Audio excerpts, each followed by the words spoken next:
Hello students and welcome back to our YouTube channel Vidyam. मैं हूं Anshita Jindal, a graduate from SRCC. आज है हमारा डे नंबर 9 जिसके अंदर हम करने वाले हैं ऑर्गेनाइजिंग वाले चैप्टर के मोस्ट इंपॉर्टेंट क्वेश्चंस। इसका आज हम करने वाले हैं पेपर लीक। ऐसे क्वेश्चंस हैं जो आपके प्रीवियस ईयर्स में बहुत बार आए हैं एंड इस साल भी बोर्ड एग्जाम्स में पक्का देखने को मिलने वाले हैं।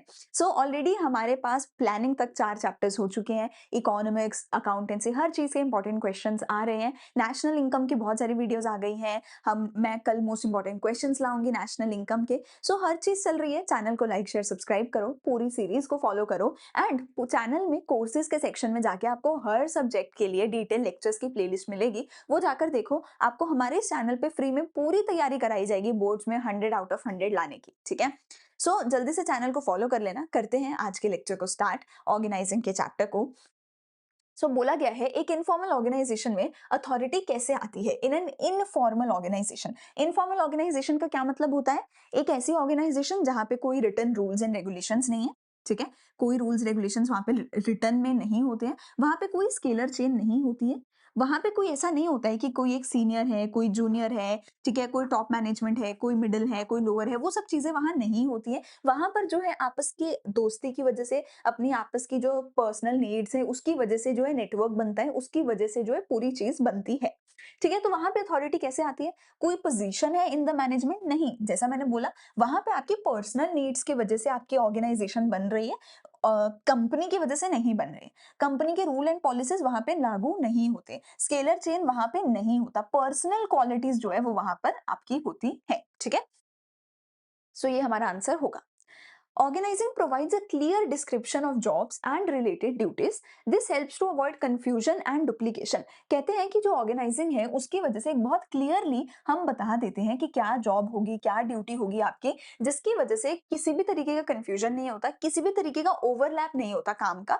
क्योंकि ऑर्गेनाइजिंग का मतलब ही यही है कि हम हर चीज को अपने अपनी सही जगह पे रखेंगे। ठीक है, मेरा अगर एचआर का काम है तो मैं एचआर का ही करूंगी, मेरा फाइनेंस का है तो मैं फाइनेंस का ही करूंगी, मैं दूसरे में जाके दखलंदाजी नहीं करूंगी। कंफ्यूजन नहीं होगा, कोऑर्डिनेशन होगा, ओवरलैप नहीं होगा। ठीक है, ऑर्गेनाइज करके रख रहे हैं हर चीज को। तो यहाँ से कौन सी इंपॉर्टेंस पता चलती है ऑर्गेनाइजिंग की हमें? क्या हम अडेप्टिंग टू चेंज कर रहे हैं? क्या हम इफेक्टिव एडमिनिस्ट्रेशन करें, डेवलपमेंट ऑफ पर्सनल करें, या फिर एक्सपेंशन एंड ग्रोथ करें? ऑब्वियसली हम बहुत इफेक्टिव एडमिनिस्ट्रेशन कर रहे हैं। ठीक है, हम बिल्कुल भी ऐसा नहीं है, ठीक है, इफेक्टिव एडमिनिस्ट्रेशन कर रहे हैं हम, यहाँ पर बिल्कुल भी हम चेंज की बात नहीं कर रहे। देखो वैसे तो ये भी बात है कि आप अच्छे से हर चीज अगर ऑर्गेनाइज करके रखो तो आपको पता है कौन सी चीज कहाँ पे है, तो उसको चेंज करना बहुत ईजी हो जाएगा। ये भी एक इंपॉर्टेंस है, लेकिन इसकी बात नहीं हो रही है। किसी भी एम्प्लॉय के डेवलपमेंट की बात भी यहाँ नहीं हो रही है। नहीं बोला गया कि इसकी वजह से एम्प्लॉयज जो है वो बेटर बनेंगे, नहीं बोला गया है। इसकी वजह से कंपनी एक्सपैंड होगी, नहीं बोला गया है। बोला गया है कि इसकी वजह से जो एडमिनिस्ट्रेशन है वो ओवरऑल अच्छी होगी, कि काम में कंफ्यूजन नहीं होगा, काम में डुप्लीकेशन नहीं होगा। तो ये आएगा मेरा आंसर। आगे मेरे पास एक केस स्टडी। हमें ऑर्गेनाइजेशन में कौन सा स्ट्रक्चर है ये आइडेंटिफाई करना है। Draw the organisational structure chart. Sorry, हाँ, पूरी ऑर्गेनाइजेशन का जो स्ट्रक्चर चार्ट है हमें वो ड्रॉ करना है, considering its future plans to enter into the this particular segment. और फिर उसके 3 एडवांटेजेस हमें बताने हैं। ठीक है, एक एक करके देखते हैं। तो ये कंपनी है, continue to maintain its position as one of the largest consumer goods companies in the world. दुनिया की one of the largest company है, कंज्यूमर गुड्स में डील करती है। ठीक है, its organisational structure is design to facilitate the achievement of the objectives in alignment with the vision. ठीक है, कंपनी 2 अलग-अलग प्रोडक्ट डिविजन्स बनाती है। मुझे डिवीजन वर्ड से ही समझ आ जाना चाहिए कि ये ऑर्गेनाइजेशन कौन सी है, डिविजनल स्ट्रक्चर है। डिवीजन वर्ड से ही मुझे समझ आ जाना चाहिए कि डिविजनल स्ट्रक्चर है। दूसरी चीज इसमें बोला गया 2 अलग-अलग प्रोडक्ट्स है। जब भी एक से ज्यादा प्रोडक्ट होता है तो वो डिविजनल स्ट्रक्चर होता है। अगर एक ही प्रोडक्ट हो और उस प्रोडक्ट में अलग-अलग डिपार्टमेंट बनाए गए हों on the basis of work, कि फाइनेंस का, एचआर का, अकाउंट्स का, सेल्स का, प्रोडक्शन का, है ना? अगर एक ही प्रोडक्ट है, उसके ही मतलब कंपनी एक ही प्रोडक्ट सेल करती है और कंपनी के अंदर अलग-अलग डिपार्टमेंट बनाए गए हैं काम के बेसिस पे, तो उसको फंक्शनल स्ट्रक्चर बोला जा रहा था।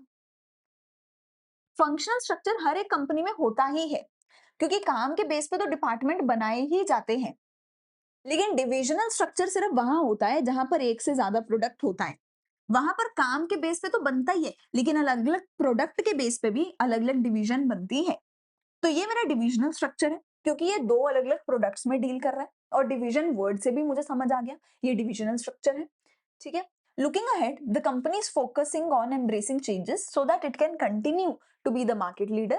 As the part of expansion, it is planning to venture into electronics, ठीक है? अच्छा, हमें ऑर्गेनाइजेशन का स्ट्रक्चर चार्ट बनाना है। तो मुझे चार्ट में समझ आ रहा है कि इनकी बेसिकली जो है 2 अलग-अलग डिविजन्स हैं, एक फूड की डिवीजन है, एक होम केयर की डिवीजन है, ठीक है?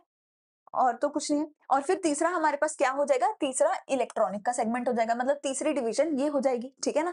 तो टोटल 3 डिवीजन बन जाएगी। तो बेसिकली हम यहाँ पर ये बोल रहे हैं कि हमारा जो चार्ट होगा वो थोड़ा इस तरीके का होगा कि सबसे ऊपर एमडी होगा, मतलब जो कंपनी का सबसे टॉप लेवल में बैठा है, ठीक है? वो तो पूरी कंपनी का एक ही होगा ना, एमडी तो पूरी कंपनी का एक ही होगा, ठीक है? उसका उसके अंडर डिविजन्स होंगे, उसके अंदर मतलब एमडी एक होगा, उसके अंदर होगा commerce class 11, commerce class 12, CA, CFA, MBA, वो उसके अंडर होगा। एमडी तो टॉप लेवल पे एक ही होगा। फिर आ जाएँगे मेरे पास जो भी अलग-अलग मेरे डिविजन्स हैं, फिर आ जाएँगे मेरे वो डिविजन्स। फिर हर एक डिविजन के अंदर क्या होंगे? फंक्शनल डिपार्टमेंट्स होंगे, जैसे कि HR, marketing etcetera under each division, ठीक है? मतलब कि अगर कॉस्मेटिक्स है, तो उसका अपना खुद का एचआर और सेल का डिपार्टमेंट होगा। इलेक्ट्रॉनिक्स का अपना खुद का एचआर और सेल का डिपार्टमेंट होगा। इसकी बात यहाँ करी जा रही है, ठीक है? The diagram structure implies separation by product lines, मतलब हम इस डायग्राम से ये बताना चाहते हैं कि हर प्रोडक्ट के लिए अलग डिवीजन बनाई जा रही है, ठीक है? फिर एडवांटेजेस बताने हैं डिविजनल स्ट्रक्चर के, तो एडवांटेजेस क्या-क्या है? प्रोडक्ट स्पेशलाइजेशन होगी, मतलब आप हर प्रोडक्ट का अलग डिपार्टमेंट बना रहे हो, तो हर प्रोडक्ट के अंदर वो जो डिपार्टमेंट है, वो स्पेशलाइज करेगा, इतने अच्छे से इफेक्टिवली काम करेगा कि उससे बेटर कोई और कर ना पाए, स्पेशलाइज हो जाएगा वो, ठीक है? तो पढ़ो मेरे साथ, product specialisation helps in the development of varied skills in a divisional head and this prepares him for the higher position, ठीक है? इससे क्या होगा? रिस्पॉन्सिबिलिटी फिक्स करना बहुत आसान हो जाएगा, क्योंकि हर डिवीजन का अपना अलग हर प्रोडक्ट का अलग डिवीजन है, सबको पता है कौन किस चीज के लिए रिस्पॉन्सिबल है, सबका काम बहुत अलग कर दिया गया है। तो मतलब अगर कॉमर्स क्लास 12 की स्पेसिफिक प्रॉब्लम हुई है, तो मुझे पता होगा स्पेसिफिकली कि इस डिवीजन में ही प्रॉब्लम है, मैं पूरी कंपनी को उसकी वजह से नहीं छेड़ूंगी, ठीक है ना? तो रिस्पॉन्सिबिलिटी फिक्स करना बहुत इजी हो जाता है, काफी फ्लेक्सिबिलिटी हो जाती है, ठीक है? क्योंकि हर डिवीजन जो है उसका अपना खुद का यूनिट है, मतलब कि जैसे एचआर है, सेल्स है, मार्केटिंग है, वो हर डिवीजन का अलग अलग होगा। तो अगर एक डिपार्टमेंट का, एक डिवीजन का एचआर अच्छा नहीं है, तो मेरे पास फ्लेक्सिबिलिटी है, मैं दूसरी जगह से एचआर उठा के यहाँ ला सकती हूँ, ठीक है ना? तो काफी फ्लेक्सिबिलिटी है, फास्टर डिसीजन मेकिंग है, प्लस हर डिवीजन अपना अपना डिसीजन ले सकती है ऑब्वियसली। इससे एक्सपेंशन और ग्रोथ करना बहुत आसान हो जाता है। इससे एक्सपेंशन और ग्रोथ करना बहुत ईज़ी हो जाता है। क्यों? क्योंकि भैया ऑब्वियस सी बात है ना कि मुझे क्लियरली पता है मेरे क्या-क्या डिविजन्स हैं। मुझे क्लियरली पता है क्या-क्या अलग-अलग प्रोडक्ट है, कौन-सा प्रोडक्ट कौन लोग इस्तेमाल करते हैं। तो अगर लेट्स से मेरा क्लास 12th जो है वो दिल्ली में ज़्यादा चल रहा है, मैं दिल्ली में चलाऊँगी। अगर सीए मेरा लेट्स से हरियाणा में ज़्यादा चल रहा है, मैं वहाँ चला सकती हूँ, ठीक है ना? तो जो प्रोडक्ट जहाँ ज़्यादा चल रहा है उसको वहाँ चला लूँगी। एक्सपेंशन एंड ग्रोथ बहुत आसान हो जाएगा, क्योंकि मुझे पता है एग्जैक्टली कौन सा प्रोडक्ट कहाँ पे ज्यादा बेटर फिट बैठ रहा है, किसको कहाँ एक्सपैंड, कैसे एक्सपैंड करना है, ठीक है? ये हो गए हमारे एडवांटेजेस। आगे चलते हैं। The process of organising allows a business enterprise to accommodate changes in the business environment. It allows the structure to be suitably it allows the organization structure to be suitably modified to pave the way for a smooth transition, ठीक है? कहते हैं कि जो अगर हम organising कर दें, तो उसकी वजह से क्या होगा? जब भी कभी कभी बिजनेस एनवायरनमेंट में कोई बदलाव आएगा, तो उस बदलाव से लड़ने की क्षमता ज्यादा होगी, जल्दी से लड़ सकते हैं हम। फॉर एग्जाम्पल, अगर मेरा एक वार्डरोब है, मेरे वार्डरोब में बहुत सारे कपड़े पड़े हैं और उनको मैंने पूरा बिखेर के रखा हुआ है, ठीक है? सबको ऐसे गोला बना के डाल दिया। तो अब मुझे कल को अपना वार्डरोब कभी भी बदलना है, कभी भी सेट करना है, कुछ भी करना है, उसमें बहुत दिक्कत आएगी। दूसरा केस क्या होगा? मैंने अपने वार्डरोब को अच्छे से ऑर्गेनाइज करके रखा है। जीन्स अलग है, टॉप अलग है, ड्रेसेस अलग है, नाइट वियर अलग है, ब्ला ब्ला, ठीक है? अब क्या होगा? मुझे कभी भी वार्डरोब बदलना है, मुझे कभी भी जीन्स को उधर रखना है, ड्रेसेस को उधर रखना है, मैं बहुत ईजिली कर पाऊंगी, राइट? सिमिलरली अगर मेरी क्लासेस हैं, मैंने बहुत अच्छे से अगर उनको सेपरेट कर रखा है कि ये अकाउंट्स है, ये इको है, ये बिजनेस है, ये 11th है, ये 12th है, ये 9th है, ये 10th है, तो कल को किसी भी एक क्लास में कोई भी चेंज लाना हो, किसी एक प्रोडक्ट में, किसी एक सब्जेक्ट में लेट्स से कोई चेंज लाना हो, वो बहुत आसानी से मैं ला सकती हूँ। तो यहाँ पे चेंज की बात हो रही है, तो कौन सा इंपॉर्टेंस है? अडेप्टेशन टू चेंज की बात हो रही है। बेनिफिट ऑफ स्पेशलाइजेशन की कोई बात नहीं हो रही है। स्पेशलाइजेशन का मतलब होता है कि आप किसी एक चीज में जबरदस्त, नंबर 1 स्पेशलाइज़ हो गए हो, अब आपसे बेटर कोई नहीं कर सकता। स्पेशलाइज़ेशन कब आती है? जब हम डिवीज़न ऑफ वर्क करते हैं। हेनरी फॉल ने सिखाया है, डिवीज़न ऑफ वर्क जब हम करते हैं, तो स्पेशलाइज़ेशन आती है हमारे अंदर, ठीक है? क्लैरिटी आती है वर्किंग रिलेशंस में, ये भी एक इम्पोर्टेंस है ऑर्गेनाइज़िंग की। हम बहुत क्लियरली हम समझ पाते हैं, कौन मेरा सीनियर है, कौन मेरा जूनियर है, कौन क्या कर रहा है, मैं बहुत क्लियरली समझ पाऊँगी अपने रिलेशंस को। रिसोर्सेज़ वेस्ट नहीं होंगे, रिसोर्सेज़ सही से यूज़ होंगे। क्यों? क्योंकि हर चीज़ सही जगह पे पड़ी है। तो मुझे एग्ज़ैक्टली पता है कहाँ पे कोई चीज़ खाली है, कहाँ पे वैकेंसी है, कहाँ पे कोई फालतू है उसको हटाना है, ठीक है? मैं हर चीज़ अच्छे से क्लियरली देख पाऊँगी अगर ऑर्गेनाइज़ कर रखा होगा तो, ठीक है? चलो, अगला है right of an individual to command the subordinate and to take action within the scope of position. देखो, आप कह रहे हो एक्शन ले सकते हो, लेकिन अपनी पोज़ीशन के अंदर रह के ले सकते हो, ठीक है? Right of an individual to command his subordinate, वो अपने सबऑर्डिनेट को कमांड कर सकता है, वो अपने आप से कोई डिसीजन ले सकता है, अपने आप से कोई काम कर सकता है, अपनी पोजीशन के अंदर रह के। इसको क्या बोला जाएगा कि वो अथॉरिटी है। रिस्पॉन्सिबिलिटी का मतलब क्या होगा कि भैया तुम्हारे सिर पे कोई लायबिलिटी है, तुम्हारे सिर पे कोई लायबिलिटी है, ये आपकी राइट नहीं है, ये आपकी ड्यूटी है। रिस्पॉन्सिबिलिटी का क्या मतलब है? ड्यूटी। राइट क्या हुआ? अथॉरिटी। रिस्पॉन्सिबिलिटी क्या हुई? ड्यूटी। अकाउंटेबिलिटी क्या हुई? आपकी आंसर देना पड़ेगा आपको, वो राइट नहीं है आपका, वो भी जिम्मेदारी है, वो भी आपके सिर पे लाइबिलिटी है, आपकी ड्यूटी है कि आपको जवाब देना पड़ेगा। It's not your right. Right आपका क्या है? Power, authority. वो आपका राइट है कि हाँ आप काम कर सकते हो, अपनी पावर का इस्तेमाल कर सकते हो। तो ये क्या होगा? पावर, अथॉरिटी, ठीक है? कोई 3 एडवांटेजेस डिसएडवांटेजेस बतानी है फॉर्मल की और फिर फंक्शनल की, ठीक है? करते हैं। फॉर्मल ऑर्गेनाइजेशन का क्या मतलब होता है? एक ऐसी ऑर्गेनाइजेशन जो काम की वजह से बनी होती है, ठीक है? जिसके अंदर आप काम ही करते हो। इसमें अंदर सब कुछ रिटन में होता है। सारे रूल्स, रेगुलेशंस, पॉलिसीज, प्लान्स सब कुछ रिटन में होता है, ठीक है? इसके गोल्स प्री डिफाइंड होते हैं, ठीक है? इसके अंदर आपके सिर्फ वर्क रिलेटेड जो है रिश्ते होते हैं, जो क्लियरली डिफाइंड होते हैं। इसमें आपके जितने भी रिलेशंस होते हैं, वो एकदम क्लियरली डिफाइंड होते हैं कि कौन सीनियर है, कौन जूनियर है, कौन किससे काम लेगा, कौन किसका काम क्या करेगा, सब कुछ पता होता है, रिटन में होता है, ठीक है? और इसका जो है ऑर्गेनाइजेशन में चार्ट बना हुआ होता है प्रॉपर, ठीक है? एक पूरा चार्ट बना हुआ होता है, स्केलर चेन बनी हुई होती है, who is the senior, who is the junior, everything, ठीक है? अच्छा, एडवांटेजेस क्या है इसके? इसके एडवांटेजेस है, रिस्पॉन्सिबिलिटी फिक्स करना बहुत आसान है, क्योंकि जैसे मैंने बोला चार्ट बना हुआ है कि किसका क्या काम है, लिखा हुआ है वहां पे। तो मैं एग्जैक्टली पता कर सकती हूँ कि ये काम इसका था और ये इसने गलती करी है।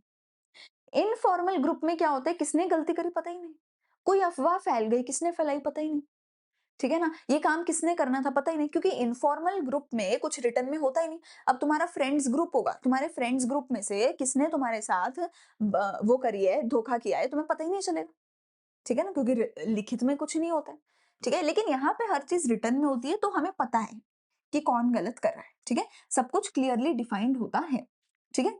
कोई भी डुप्लीकेशन ऑफ एफर्ट नहीं होता। अब फ्रेंड्स ग्रुप में बहुत बार होता है कि 2 लोग सेम गिफ्ट ले जाते हैं, है ना? बहुत बार ऐसा-ऐसा होता है। यहाँ पे नहीं होगा, बिकॉज़ अगेन रिटन में है, डिफाइंड है कि भैया किसका क्या काम है, किसने क्या काम करना है, तो कोई डुप्लीकेट नहीं होता। मुझे पता है मुझे बिज़नेस का चैप्टर 5 पढ़ाना है, मैं 5 पढ़ाऊँगी, किसी को चैप्टर 6 पढ़ाना है, वो 6 पढ़ाएँगे। डुप्लीकेट नहीं है, because everyone knows their responsibility written में। एग्ज़ैक्टली प्री डिफाइंड होती है, पहले से बताया गया होता है। Helps in maintaining unity of command, unity of command maintain रहती है। मतलब फ्रेंड्स ग्रुप में क्या होता है? सब लोग एक साथ बोल रहे हैं, चै चै चै चै चै चै चै चै, फिश मार्केट बन गई, है ना? वो होता है। लेकिन यहाँ पे क्या होता है? हमें बहुत क्लियरली पता है कि भैया एक सीनियर एक टाइम पे एक ही जूनियर को जो है ऑर्डर देगा। ऐसा नहीं हो सकता कि एक टाइम पे मुझे 4 सीनियर्स ने ऑर्डर दे दिया, मैं चारों का काम करूँ, वो नहीं होगा। यहाँ पे यूनिटी ऑफ कमांड होती है, ठीक है? इससे कंपनी के गोल्स पूरे होते हैं। फ्रेंड्स ग्रुप का गोल कभी पूरा नहीं होता, अरे घूमने चलेंगे, चलेंगे, चलेंगे, चलेंगे। कभी किसी की छुट्टी नहीं है, कभी किसी के घर वाले नहीं जाने दे रहे, कभी कुछ, है ना? लेकिन यहाँ पे ऐसा नहीं है। यहाँ पे हमें क्लियरली पता है हमारे क्या गोल्स हैं और वो कैसे पूरे करने हैं, वो पूरे किए जाएँगे। ऑर्गेनाइजेशन में स्टेबिलिटी रहती है। अगेन फ्रेंड्स का जो इनफॉर्मल ग्रुप होता है, भाई एक लड़ाई हुई, आज से तू कौन और मैं कौन। यहाँ पे स्टेबिलिटी है, यहाँ पे लिखित में है कि तू मेरे साथ 1 साल काम करेगा तभी इतना पैसा दूँगा। तो लोग फिर करते हैं 1 साल, 2 साल, 10-10 साल काम करते हैं, 20-20 साल काम करते हैं, उम्र भर एक ही कंपनी में काम करते हैं लोग, ठीक है? तो स्टेबिलिटी होती है, ऐसा नहीं होता कि छोटी सी लड़ाई हुई और छोड़ के चले गए, ऐसा नहीं होता, ठीक है? लिमिटेशंस क्या है फॉर्मल ऑर्गेनाइजेशन की? इसकी वजह से डिले होता है। अब दोस्ती में कई बार ये भी होता है कि रात को 10 बजे फ़ोन किया, यार तेरी ज़रूरत है, आ जा ज़रा। तो दोस्त तो आ जाएगा भाग के रात को 10 बजे, और कोई थोड़ी कंपनी के लोग थोड़ी आएँगे भाग के 10 बजे। तो वहाँ पे एक प्रोसीजर होता है कि ऐसे पहले यहाँ जाना है, फिर इसके पास जाएगी फाइल, फिर इसके पास जाएगी। वो पूरा प्रोसीजर फ़ॉलो करना पड़ेगा, तभी काम होगा। ठीक है ना? क्योंकि एक चेन ऑफ कमांड है जिसको फॉलो करना पड़ता है।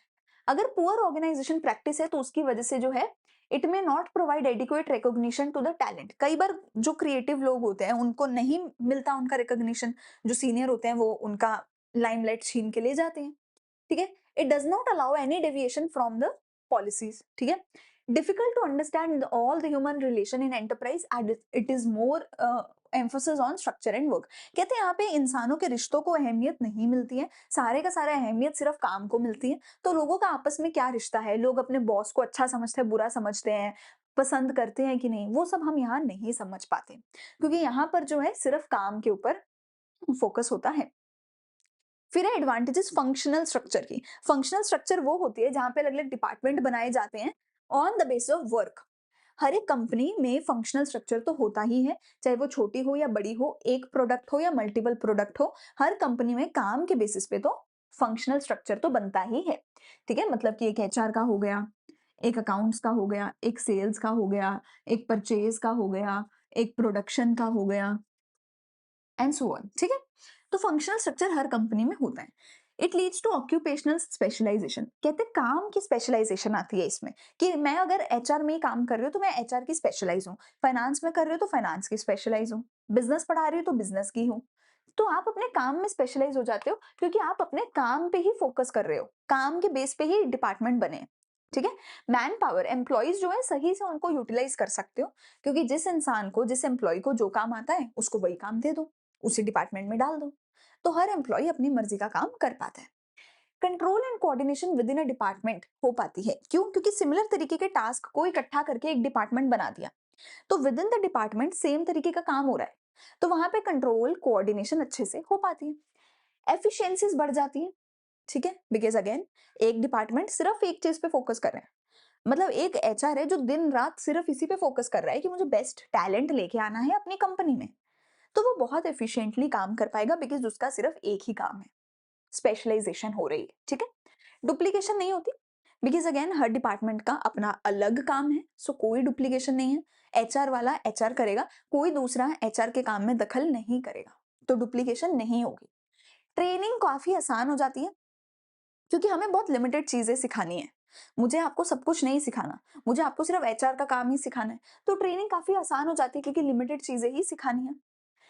It ensures that different functions get due attention, और हर एक टाइप ऑफ काम को ड्यू अटेंशन दिया जाता है। ठीक है?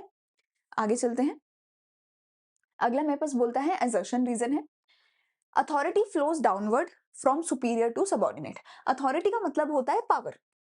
तो पावर जो है वो कहते हैं ऊपर से नीचे आती है, मतलब टॉप लेवल को सबसे ज्यादा पावर है, वो ही अपने से नीचे वाले को देगा कि कितनी पावर तुम्हें देनी है, वो और नीचे देगा। मतलब ऊपर तो 100% पावर है, नीचे जाते जाते पावर कम होती चली जाती है। सुपीरियर ही अपने सबऑर्डिनेट को पावर देता है।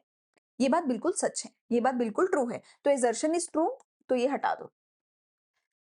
The authority is the right of an individual to command the subordinate and to take action within the scope of his position। हाँ, ये भी बिल्कुल सही बात है। कहते हैं अथॉरिटी की डेफिनेशन लिखी हुई है बेसिकली कि अथॉरिटी का मतलब क्या है। अथॉरिटी का मतलब है कि जो एक इंडिविजुअल है वो अपनी पावर का यूज कर सकता है, अपने से सबॉर्डिनेट को जो है ऑर्डर दे सकता है, अपने से सबॉर्डिनेट से काम करवा सकता है। तो कहता है कि अथॉरिटी का मतलब है ये एक पावर होती है जो एक सब सीनियर के पास होती है कि वो अपने जूनियर से काम करवा सकता है। तो फिर तो ऑब्वियस सी बात है ना कि सबऑर्डिनेट से ही जूनियर को मिलेगी पावर, सॉरी सीनियर से ही जूनियर को मिलेगी पावर। जूनियर थोड़े ना इसको पावर देगा, ये ही देगा ना इसको। तो ऑब्वियस सी बात है जो अथॉरिटी है वो टॉप से बॉटम ही तो जाएगी। समझ रहे हो? यहाँ पे ए लिखो, ए के बाद लिखो बिकॉज, और फिर आर लिख के देखो, आपको समझ आएगा कि हाँ, R is the correct explanation of A. ठीक है? तो कहता है अथॉरिटी ऊपर से नीचे जाती है क्योंकि अथॉरिटी का मतलब ही ये होता है कि जो सीनियर है वो अपने जूनियर से काम कराए अपनी पावर को एक्सरसाइज करें। तो ये बिल्कुल दोनों ही स्टेटमेंट बिल्कुल सही है और करेक्ट एक्सप्लेनेशन भी है। ठीक है? अगला, मेनन काम करता है एक कंपनी में, उसे टास्क मिला है तो कि उसे 100 टॉयज़ 1 हफ्ते में बनाने हैं, ठीक है? मेनन ने ये टास्क डेलीगेट किया है अपने सबऑर्डिनेट को, रोहन को और फरहान को। Farhan met with an accident and was hospitalised. Rohan could not complete the task even after working more hours than allotted. Who is answerable to Menon superior for this task? अच्छा, देखते हैं, अब एक बार दोबारा से पढ़ते हैं। हमें समझ आ गया कि कौन आंसरेबल है। हमें अकाउंटेबिलिटी के बारे में क्वेश्चन पूछा है, कौन जवाबदेही किसकी है। ठीक है, मेनन काम करता था एक फैक्ट्री में। मेनन ने डेलीगेट किया है अ, मेनन ने डेलीगेट किया है काम किसको? रोहन को और फरहान को। मतलब एक सीनियर था, सीनियर ने काम किसको दिया? मेनन को। मेनन ने काम दिया अपने से नीचे वालों को कि तुम ये काम करके मेरे को दो। ना तो इसने काम किया, ना तो इसने काम किया और काम फाइनली नहीं हो पाया। अब जवाब कौन देगा? सीनियर को कौन जवाब देगा? रोहन देगा, फरहान देगा या मेनन देगा? क्योंकि काम तो इसने नहीं किया, काम तो इसने नहीं किया, इसकी क्या गलती? ना तो इसने काम किया, ना तो इसने काम किया। सीनियर को कौन जवाब देगा? सीनियर को जवाब देगा मीनन। सीनियर को जवाब कौन देगा? मीनन। क्यों मीनन जवाब देगा भैया? क्योंकि बेटा जी सीनियर ने इसको काम दिया था। सीनियर ने इनको काम थोड़ी दिया था। सीनियर ने तो इसको काम दिया था, तो ये ही जवाब देगा सीनियर को। रोहन इसको जवाब देगा, फरहान भी इसको जवाब देगा। क्यों? क्योंकि रोहन और फरहान को काम किसने दिया है? मीनन ने दिया है। समझ रहे हो? तो तुम्हें जिसने काम दिया है, रिस्पॉन्सिबिलिटी जिसने दी है, तुम सिर्फ उसको ही आंसर करोगे। तुम उससे ऊपर वाले को जाके आंसर नहीं करोगे। समझ रहे हो? मतलब अगर प्रिंसिपल ने तुम्हारी क्लास टीचर को बोला है कि तुमसे पीपीटी बनवानी है, फाइल बनवानी है, जो भी बनवाना है और तुमने वो नहीं बनाया, तो क्लास टीचर ही तुमको डांटेगी ना आके। तुम जाके प्रिंसिपल को सॉरी नहीं बोल के आते हो ना। तुम जाके प्रिंसिपल को तो सॉरी नहीं बोल के आओगे ना, सॉरी सर मैंने फाइल नहीं बनाई।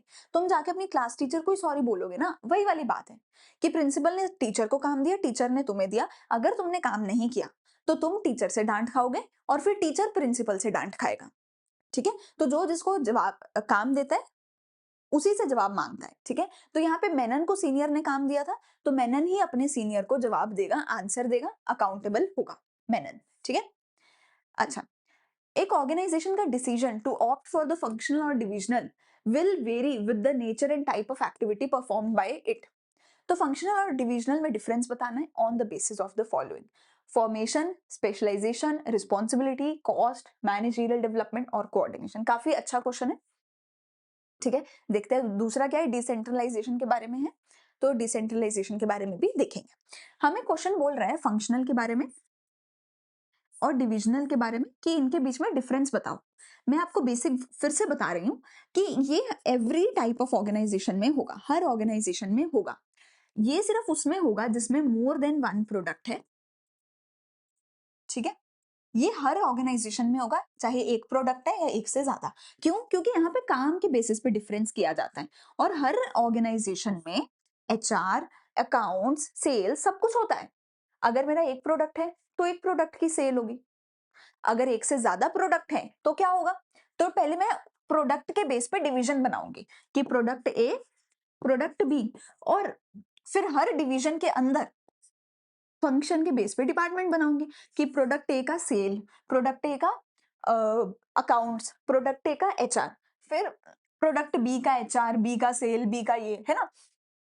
तो फंक्शनल तो हर जगह होगा क्योंकि ये काम के बेस पे, ऑपरेशन फंक्शन के बेस पे डिफर करता है, डिपार्टमेंट बनाता है। ये बनाता है प्रोडक्ट के बेस पे, और अगर एक से ज्यादा प्रोडक्ट है तभी ये होगा, वरना ये नहीं होगा। और डिवीजन अगर बनता है, एक से ज्यादा प्रोडक्ट है, तो भी उसके अंदर हर प्रोडक्ट का, हर डिवीजन का अपना फंक्शनल डिपार्टमेंट्स होंगे। ये मैंने तुम्हें समझा दिया। अब आगे डिफरेंस की बात हम करते हैं। ठीक है, पहला जो है डिफरेंस पूछ रहे हैं फंक्शनल और डिविजनल का। सो देखो डिफरेंस क्या है। फॉर्मेशन, ये काम के बेस पे बनाया जाता है, ये प्रोडक्ट लाइन के बेस पे बनाया जाता है, लेकिन हर प्रोडक्ट का खुद का अपना फंक्शनल डिपार्टमेंट होते हैं, मैंने समझाया है। इससे फंक्शनल स्पेशलाइजेशन होती है, इससे प्रोडक्ट स्पेशलाइजेशन होती है, क्योंकि ये प्रोडक्ट के बेस पे बना है, ये फंक्शन के बेस पे बना है, ऑब्वियस बात है। इसमें कई बार रिस्पॉन्सिबिलिटी फिक्स करना मुश्किल हो जाता है किसी एक डिपार्टमेंट पे, क्योंकि मान लो मेरा एक कॉमर्स क्लास 11th है, एक कॉमर्स क्लास 12th है। ठीक है, अब मान लो मेरा कॉमर्स क्लास 11th अच्छा नहीं चल रहा, तो मुझे अब समझ नहीं आएगा ये कॉमर्स क्लास 11th क्यों नहीं अच्छा चल रहा। एचआर की वजह से, अकाउंट्स की वजह से, फाइनेंस की वजह से, या किसी और रीजन की वजह से। तो ओवरऑल अगर मेरा पूरा डिवीजन ही खराब है तो समटाइम्स मुझे समझ नहीं आता किस पर्टिकुलर डिपार्टमेंट की गलती है। लेकिन यहाँ पे मैं क्लियरली बता सकती हूँ कि भैया क्लास 11th की इतनी सेल है, क्लास 12th की इतनी सेल है, तो मतलब क्लास 11th की अच्छी सेल नहीं है, तो क्लास 11th की गड़बड़ है, क्लास 12th तो अच्छी है। यहाँ पर मैं क्लियरली रिस्पॉन्सिबिलिटी फिक्स कर सकती हूँ। ठीक है? इसमें जो फंक्शन है वो डुप्लीकेट नहीं होते, तो ये काफी ज्यादा इकोनॉमिकल होता है। Functions are not duplicated, hence it is economical. यहाँ पर डुप्लीकेशन होती है। डुप्लीकेशन का क्या मतलब है? फंक्शनल में क्या होगा, एक एचआर है, सेल्स है, फाइनेंस है, ठीक है। डिविजनल में क्या होगा, डिविजनल में होगा प्रोडक्ट ए का भी एचआर, सेल, फाइनेंस, और प्रोडक्ट बी का भी अलग से होगा। सारा कुछ प्रोडक्ट बी का भी अलग से होगा। मतलब फॉर एग्जाम्पल अगर मेरी कंपनी में मैं साइंस पढ़ाती हूँ, कॉमर्स पढ़ाती हूँ, आर्ट्स पढ़ाती हूँ, ठीक है, और लेट्स से एमबीए पढ़ाती हूँ, व्हाटएवर, तो मेरी साइंस के लिए एक अलग टीम होगी, सेल्स की, एचआर की। कॉमर्स के लिए अलग से होगी, एचआर की, सेल्स की। तो मतलब दो दो एचआर डिपार्टमेंट है एक ही कंपनी के अंदर।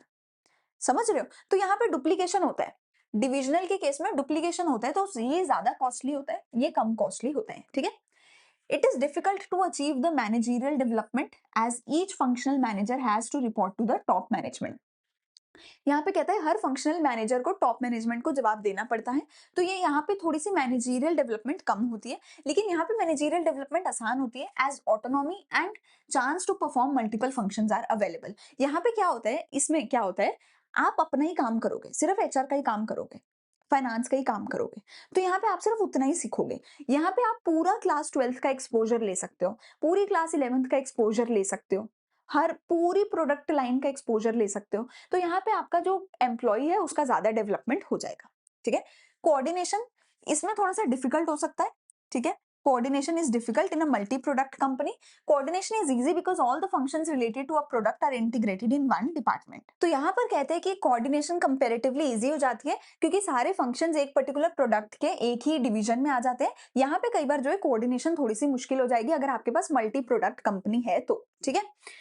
चलो ये हमारा हो गया डिफरेंस। अगला मेरे पास आता है इंपॉर्टेंस ऑफ डिसेंट्रलाइजेशन। तो ये वाले क्वेश्चन का आंसर करते हैं। डिसेंट्रलाइजेशन का बेसिकली क्या मतलब होता है कि जो टॉप लेवल है वो लोअर लेवल तक जो है सारी की सारी पावर्स, सारी की सारी चीजें लोअर लेवल को पहुंचा रहा है। टॉप लेवल अपने हाथ में सारी ताकत लेके नहीं बैठा, वो लोअर लेवल्स को भी ताकत, उनको भी पावर, उनको भी अथॉरिटी दे रहा है। ठीक है। टॉप लेवल अकेला सारी अथॉरिटी नहीं लेकर बैठा है।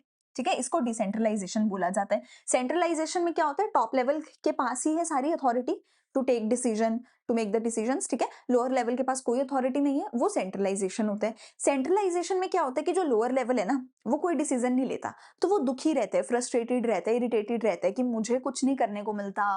ठीक है। काम बहुत जो है पूछ पूछ के करना पड़ रहा है हर एक चीज। ठीक है। तो लोअर लेवल खुश नहीं होता। डिसेंट्रलाइजेशन में लोअर लेवल खुश होता है।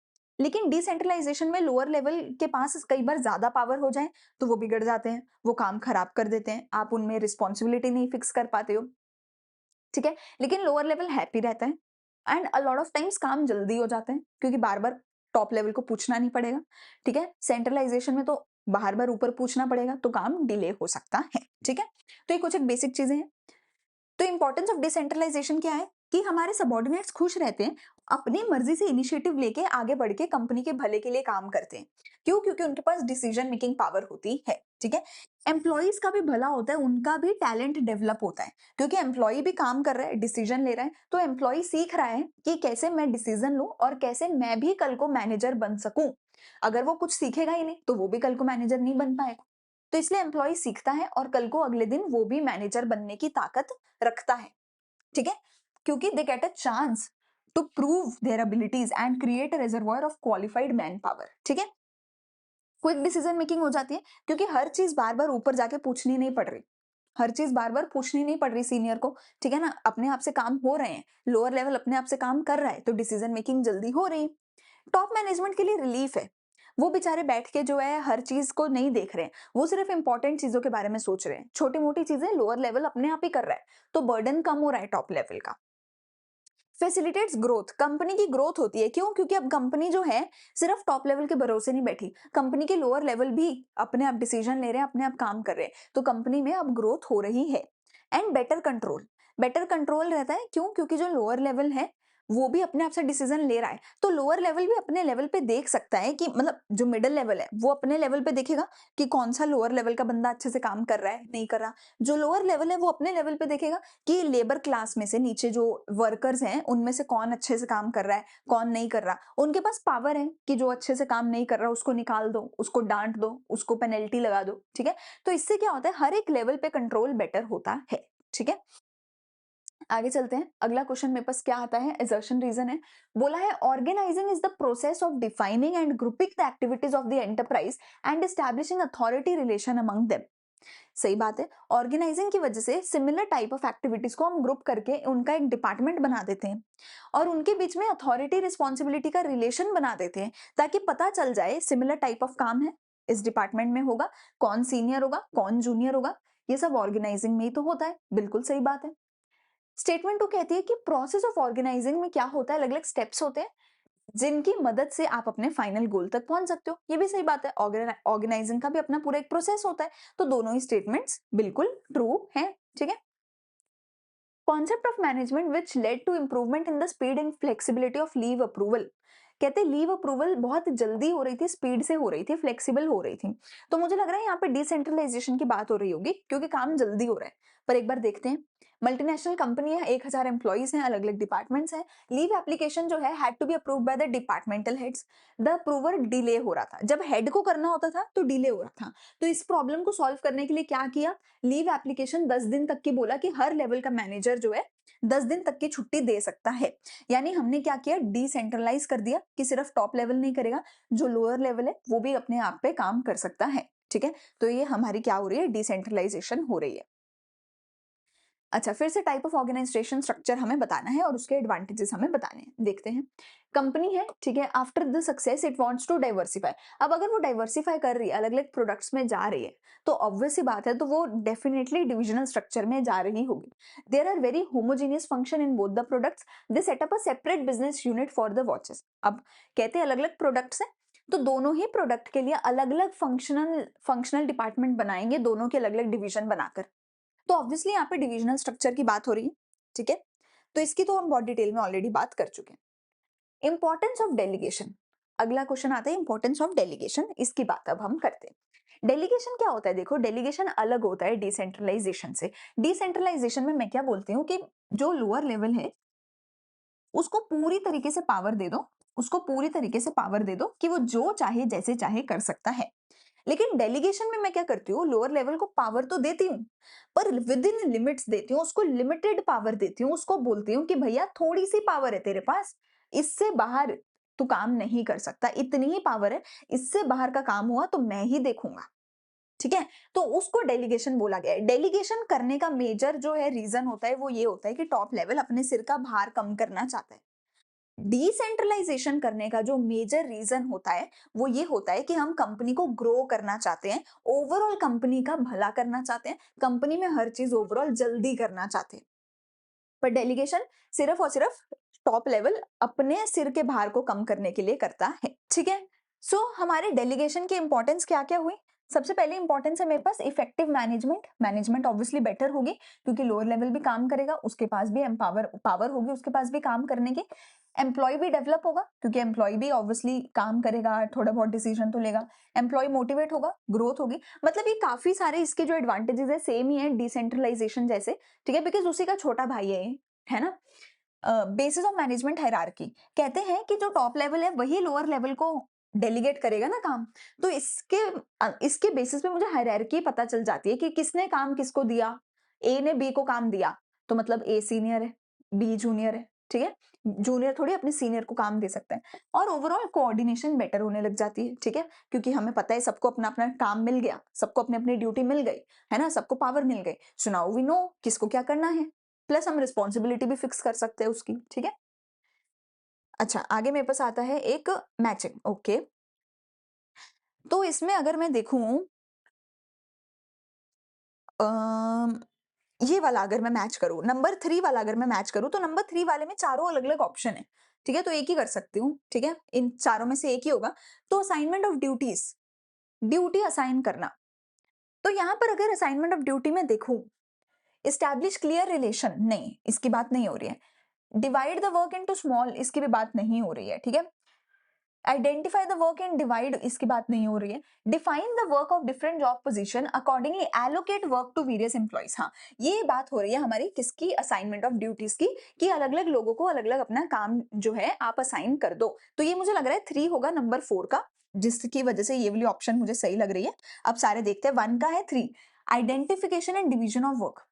अच्छा, हाँ, यही है। ऑब्वियसली पहले आइडेंटिफाई किया, फिर काम को डिवाइड किया। कहते हैं सबसे पहले देखो कि क्या अलग-अलग काम है तुम्हारे पास, और फिर उसको डिवाइड करो इस तरीके से कि कुछ भी कि कोई भी डुप्लीकेशन ना हो और हर किसी को अपने पसंद का काम मिल जाए। ठीक है? ये सही है बिल्कुल। 2 का 2 होगा डिपार्टमेंटलाइजेशन। डिपार्टमेंटलाइजेशन बनाओ, मतलब अब तुमने काम आइडेंटिफाई कर लिया ना, उसको डिवाइड कर दिया ना कि सिमिलर काम को अलग-अलग कर दिया ना, तो हर एक सिमिलर टाइप के लिए एक डिपार्टमेंट बना दो। इसको डिपार्टमेंटलाइजेशन बोला है। और फिर उसको क्या करो, फिर उस डिपार्टमेंट के अंदर जो है तुम इस्टेब्लिश करो अथॉरिटी रिस्पॉन्सिबिलिटी रिलेशन, कि कौन सीनियर है, कौन जूनियर है, कौन किसको ऑर्डर देगा, कौन किसको जवाब देगा, कौन किसको रिपोर्ट करेगा। ठीक है? और फिर उसके बाद कर दो उनको, उनकी उनकी ड्यूटीज को असाइन कर दो। उसके बाद उनको उनकी रिस्पेक्टिव जो ड्यूटीज हैं वो डिफाइन कर दो, वो उनको दे दो, असाइन कर दो ड्यूटीज। ठीक है? ये हमारा क्या है, ऑर्गेनाइजेशन का प्रोसेस है, जिसका मैंने जो है एक्रोनियम क्या बताया था कि आइडिया है ना, आइडिया से याद कर लो और फिर ई को पीछे ले जाओ, IDAE।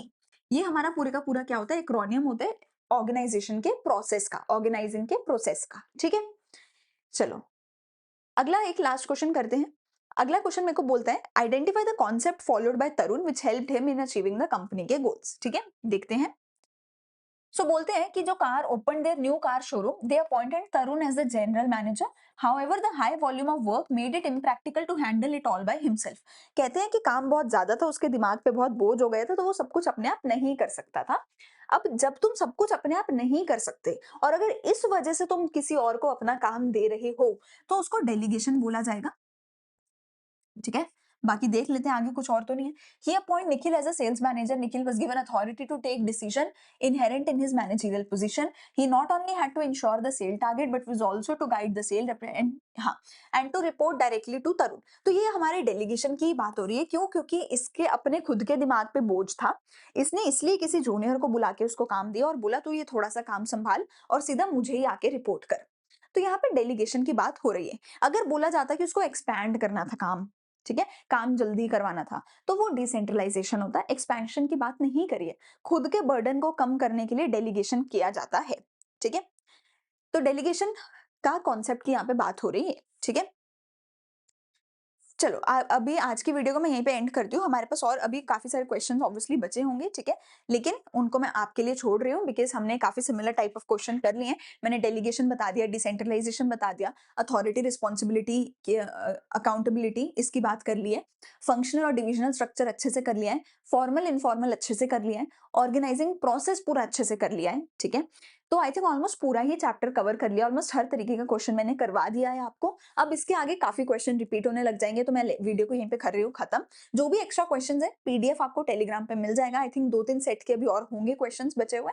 तो ये पीडीएफ आपको टेलीग्राम चैनल पे मिल जाएगा, वहाँ से जाके आप बाकी के क्वेश्चंस सॉल्व कर सकते हो, उनके आंसर्स देख सकते हो। डन लिखो कमेंट सेक्शन में कि पूरा लेक्चर आपने देख लिया है। मैं मिलूंगी अगले लेक्चर में अगले चैप्टर के साथ। तब तक के लिए अच्छे से पढ़ाई करते रहो, लाइक शेयर सब्सक्राइब कर दो चैनल को। Thank you, bye bye.